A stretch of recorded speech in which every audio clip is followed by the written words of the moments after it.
Welcome back to the video. So इस video में बहुत इंपॉर्टेंट टॉपिक को देखने वाले हैं, जो कि है इंडियन सोसाइटी का एक इम्पॉर्टेंट टॉपिक, सोशल डाइवर्सिटी। सो अगर आप में से कोई भी यूपीएससी एग्ज़ाम की तैयारी कर रहा है या किसी भी स्टेट कमीशन की, सो आप बेसिकली जो यूपीएससी की तैयारी कर रहा है वो स्टूडेंट इस टॉपिक से बिल्कुल रिलेटेबल होगा, क्योंकि टॉपिक जो है आपके मेंस एग्ज़ाम के फर्स्ट पेपर का बहुत इंपॉर्टेंट टॉपिक है। So let's start it and yes let's start it. सबसे पहले अगर हम बात कर रहे हैं, सो देखिए, सोशल डाइवर्सिटी का क्या मतलब होता है। सोशल मतलब समाज, डाइवर्सिटी मतलब विभिन्न प्रकार के, डिफरेंट। सो इंडिया जो है एक कंट्री ही है जहाँ पे हम लोग डाइवर्स रिलीजन देखते हैं। तो मल्टीपल रिलीजन का होना एक सोशल डाइवर्सिटी को फॉर्म करता है।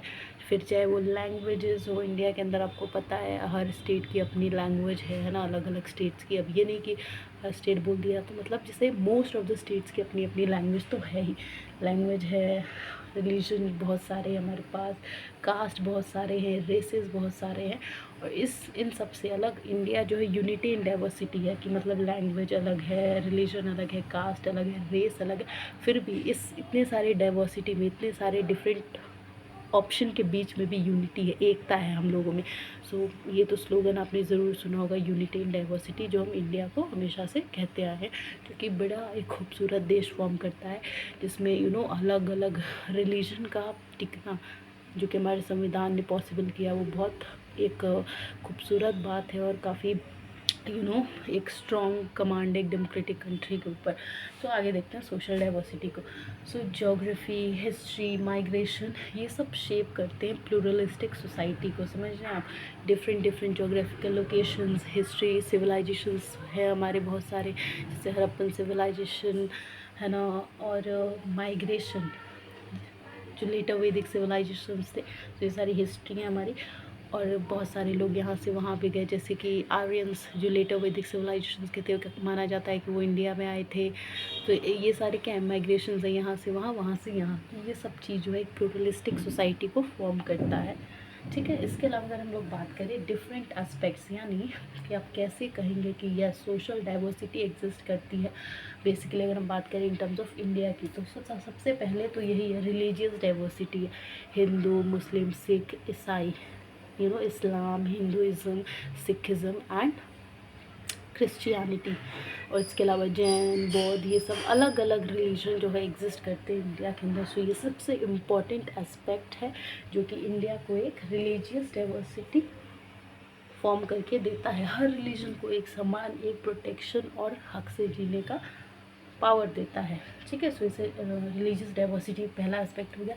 इसके अलावा लिंग्विस्टिक डाइवर्सिटी, लिंग्विस्टिक लैंग्वेज होता है ना, डिफरेंट रीजन में डिफरेंट, तो उसको कहते हैं, जो लैंग्वेज होता है डिफरेंट स्टेट्स के अंदर, लिंग्विस्टिक डाइवर्सिटी उसको कही जाती है, मतलब विभिन्न प्रकार के लैंग्वेजेस को बोलना। तो 100 से भी ज़्यादा लैंग्वेजेस इंडिया के अंदर एग्जिस्ट करते हैं, और जो हमारा कॉन्स्टिट्यूशन संविधान, वो 22 लैंग्वेजेस को खुद पहचानता है, यानी कि कॉन्स्टिट्यूशन के अंदर 22 लैंग्वेज का जिक्र किया गया, और ये 8th शेड्यूल जो है ना कॉन्स्टिट्यूशन के, उसमें इसके बारे में कहा गया, किसके बारे में, 22 लैंग्वेजेस के बारे में। इसके अलावा जो कास्ट सिस्टम है, वो एक अलग डाइवर्सिटी एस्पेक्ट है। कास्ट सिस्टम, 1000 से ज़्यादा जातीज़ हैं, 1000 जातीज़ हैं इंडिया के अंदर, रिलीजन्स अलग अलग है। इसके अलावा जो फोर्थ एस्पेक्ट है सोशल डाइवर्सिटी का, वो है racial ethnic diversity, racial and ethnic diversity. तो रेशियल यानी कि लेटर वैदिक सिविलाइजेशन के टाइम पे जो आर्यंस आए थे, वो क्या थे, एक रेस थे। हड़प्पन सिविलाइजेशन पे जो लोग थे, वो क्या थे, वो रेस थे। तो proto Australoid, Negrito, Mongoloid, Mediterranean and Nordic, ये सारे क्या है, हमारे रेशियल एंड एथनिक डाइवर्सिटी है। ऑलराइट, सो आप देख सकते हैं कितने सारे एथनिक डाइवर्सिटीज़ इंडिया के अंदर एग्जिस्ट करती है, जो कि इसको एक सोशल डाइवर्सिटी भी बनाती है। रीजनल वेरिएशन, अलग अलग रीजन है, नॉर्थ, वेस्ट, ईस्ट, साउथ, अलग अलग रीजन, 4 अलग अलग डायरेक्शंस है। अब इसके अंदर भी अलग अलग रीजन, जैसे स्टेट्स हैं, यूपी, बिहार, पंजाब, कर्नाटका, तमिलनाडु, हर जगह पे अलग है। वहाँ पे अलग पहनावा है, अलग लैंग्वेज है, अलग कल्चर है, अलग फूड है, अलग कस्टम है, अलग जियो फीचर है, जोग्राफिकल फीचर है। कहीं पे हिमालय है तो कहीं पे कोस्टल प्लेन है, प्लेन्स पे हम लोग रहते हैं, हिमालय पहाड़ वगैरह हो गया। तो वही है, रीजनल वेरिएशन भी एक इम्पॉर्टेंट एस्पेक्ट है सोशल डाइवर्सिटी का। तो जब हम रीजनल वेरिएशंस की बात करते हैं तो उसमें खान पीन, फूड आ जाता है, क्लोथिंग, पहनावा आ जाता है। ठीक है, अब जैसे गोवा है, वहाँ पे ज़्यादातर मॉडर्निज्म पे ड्रेसेस पहनते हैं, वो देख के लगेगा ही नहीं कि इंडिया का पार्ट है। वही अगर हम बाकी जगह पे आए, जैसे बिहार है, वहाँ पे अभी भी पल्लू लेके रहते हैं। पंजाब है, वहाँ लोग पूरी तरीके से कपड़े पहनते हैं, या फिर कर्नाटका ही क्यों ना है, साड़ी वगैरह पहनते हैं, कांजीपुरम साड़ी वगैरह। तो हर जगह का अपना एक क्लोथिंग स्टाइल है। तो क्या है कि रीजनल वेरिएशन है, डिफरेंस करता है।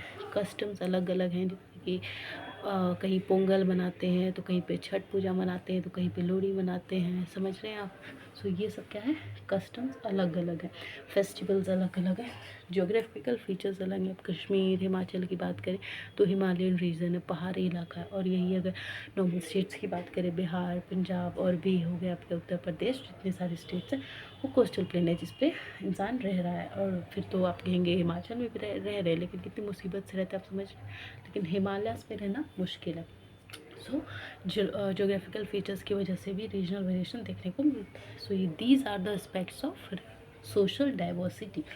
इसके अलावा अगर बात करेंगे ना आप, यूनिटी इन डाइवर्सिटी, इसका क्या मतलब है? क्यों हम कहते हैं इंडिया को कि डाइवर्सिटी के अंदर भी यूनिटी है? इतने सारे डिफरेंसेस होने के बाद भी, चाहे वो खान पीने को लेकर, चाहे पहनावे के लेकर, या कस्टम को लेकर, चाहे फेस्टिवल के लेकर, उसके बावजूद इतने सारे विभिन्न प्रकार की चीज़ें अलग हैं, फिर भी एकता है, ऐसा कैसे? तो देखिए, सबसे पहला तो कारण ये कॉन्स्टिट्यूशनल प्रोविज़न, जो हमारा संविधान है जिसके थ्रू डेमोक्रेटिक कंट्री चलती है, वो उसने नियम कानून बनाए हुए, और उस नियम कानून को जो नहीं फॉलो करेगा, जो नहीं मानेगा, वो सीधे जाएगा जेल की हवा खाने। तो इसीलिए लोग कॉन्स्टिट्यूशन के उस रूल से डरते हैं, उसकी रिस्पेक्ट करते हैं। तो वही इंडिया को यूनिटी इन डाइवर्सिटी बनाता है। इसके अलावा जो हमारे कॉन्स्टिट्यूशन ने हमें फंडामेंटल राइट दिए हैं, सेक्युलरिज्म, यानी कि हर इंसान को अपना हक है, जो मर्जी रिलीजन वो चाहे तो प्रैक्टिस कर सकता है, और सारे तरीके के रिलीजन प्रैक्टिस किए जाते हैं यहाँ पे। सेक्युलर स्टेट है, वही कि इंडिया हर रिलीजन को मानता है, इक्वली मानता है। इक्वालिटी है, इक्वालिटी ऑफ रिलीजन, जो कि आर्टिकल 25 से 28 के बीच में दिया हुआ है। सो ये कॉन्स्टिट्यूशन प्रोविज़न ही है जिसकी वजह से इंडिया को यूनिटी इन डाइवर्सिटी कहा जाता है। So make sure that. इसके अलावा राइट फॉर माइनॉरिटी, जैसे SC ST, आपको पता है उनके लिए रिजर्वेशन है, उनके लिए अलग से राइट्स दी गई है, क्योंकि उनको उसकी ज़रूरत भी है। हालांकि अब कुछ लोग विरोध करते हैं कि अब नहीं होना चाहिए, पर वो तो चलिए सियासी मुद्दे हैं। अब वो कॉन्स्टिट्यूशन के अंदर चेंज लाना वगैरह, ये पार्लियामेंट की टेंशन है, वो देख लेंगे। कल्चरल सिंथेसिस, जैसे सूफ़ी मूवमेंट्स हो गया, भक्ति मूवमेंट हो गया, डिफरेंट डिफरेंट कल्चरल डाइवर्सिटीज़ भी देखने को मिलती हैं। अब जो ये भक्ति मूवमेंट है वो कम्प्लीटली हिंदुज़म की तरफ हमें लेके जाता है, और सूफ़ी मूवमेंट कम्प्लीटली मुस्लिम, जो इस्लाम है उसकी तरफ लेके जाता है। तो ये क्या, ये भी डाइवर्सिटी तो है, विभिन्न डिफरेंट डिफरेंट डिफरेंसेस हैं। समझ रहे हैं आप? सो ये कल्चरल यूनिटी को दिखाता है, कल्चरल डाइवर्सिटी को दिखाता है, जो कि इंडिया के अंदर बहुत टाइम पहले से एग्जिस्ट करती आ रही है। इसके अलावा इंस्टीट्यूशनल फ्रेमवर्क, जैसे कि बहुत सारे सिविल सर्विसेज होते हैं, डेमोक्रेटिक इलेक्शंस होते हैं, तो ये कहीं पे भी किसी के रिलीजन के बेसिस पे, कास्ट के बेसिस पे हो गया, जाति के बेसिस पे डिफरेंस नहीं किया जा रहा। एक पैटर्न होता है जिसके थ्रू आप सिविल सर्विसेज में जाते हैं, एक पैटर्न होता है इलेक्शन का, जिससे आप नेता लीडर्स बनते हैं। तो डेमोक्रेटिक कंट्री में डेमोक्रेटिक इलेक्शंस कराए जाते हैं। सो of course this is social diversity. I hope इतना आपको समझ में आ रहा हो, क्योंकि बहुत ज़रूरी है चीज़ समझना। तो वो भी तब जबकि हम इंडिया ऐसे सेक्युलर स्टेट में रहते हैं, जहाँ पे सेक्युलर स्टेट का मतलब क्या है, हर रिलीजन का इक्वल सम्मान होना, इक्वल इक्वालिटी देना, और इक्वल सेंस ऑफ सिक्योरिटी महसूस करना हर रिलीजन के लोगों द्वारा। अब जैसे हम ये नहीं कह सकते कि इंडिया में ज़्यादा हिंदू है तो मुस्लिम सेफ़ नहीं रहेंगे, सेफ़ करेगा कॉन्स्टिट्यूशन उनको। सो मेक श्योर दैट किसी को डरने की ज़रूरत नहीं, और ना कोई डर के रह रहा है। ओके, इसके अलावा चैलेंजेस क्या आते हैं सोशल डाइवर्सिटी के अंदर? कॉम्युनलिज्म एक बहुत बड़ा चैलेंज है। रिलीजियस फैंटिसिज्म देखने को मिलता है, जैसे कई बार ऐसे ऐसे मुद्दे हो जाते हैं, ऐसे ऐसे ड्रामे हो जाते हैं देश के अंदर कि कई बार पता नहीं अचानक से मुस्लिम को लगता है भाई हम सेफ़ नहीं है, वो कुछ अलग ड्रामा कर रहा होता है। फिर कभी कभी हिंदू को लगता है भाई हमारे से हमारा राइट छीन रही है। मतलब ये कॉम्युनलिज्म एक फैक्टर है जो कि एक चैलेंज देता है सोशल डाइवर्सिटी को, प्रॉब्लम क्रिएट करता है। कास्ट कॉन्फ्लिक्ट हो जाती है, इंडिया के अंदर कास्ट भी हैं बहुत सारी, सो उसके अंदर भी जैसे ब्राह्मण्स थे तो पहले के टाइम में हम सुनते थे कि जो शूद्रास थे उनको गीता वगैरह पढ़ने नहीं दी जाती थी। तो कास्ट बेस्ड डिस्क्रिमिनेशन थे कि भाई नहीं हम इस कास्ट के हैं तो ये आप ये काम कर सकते हो, नहीं है तो नहीं कर पाएंगे। जॉब कंपटीशन होता है, कुछ लोग ऐसा सोचते हैं कि भाई हम इस जगह से आते हैं, इस कास्ट से आते हैं, इस रिलीजन से आते हैं तो शायद ये जॉब हमें नहीं मिलेगी, लेकिन नहीं, ऐसा नहीं है। पर लोगों के दिमाग में चलता है तो इसकी वजह से भी कई बार चैलेंजेस हो जाते हैं सोशल डाइवर्सिटी को।